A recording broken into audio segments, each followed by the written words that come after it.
Hi, my name is Kristen Herring, and this is the response to Chapter 1 through 5 for the discussion board using data for school improvement. Bernhardt said, without a system, structure, or vision in place to guide the use of all data, there will be no learning to change teacher attitudes, behaviors, or instruction, and ultimately, no improvement to student learning. If I, as an educational leader, am going to move a school from compliance to continuous school improvement, I will need to have the ability to transform the data into information that can be understood by the whole staff and lead everyone to ownership and action to improve the learning.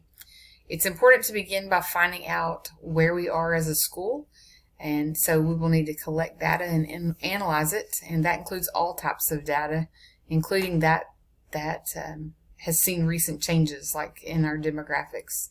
It's difficult to understand what is going on if we don't identify the root causes and analyze all the types of data, including the demographics and the school culture data.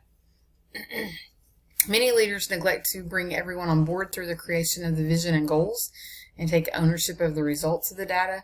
Oftentimes there is blame placed on students, parents, school boards, communities, lack of funds, etc. But for improvement to really occur, the stakeholders in the school have to begin to take ownership of the root causes that began at the school level. From there, the school should create a plan for continuous improvement that's cyclical.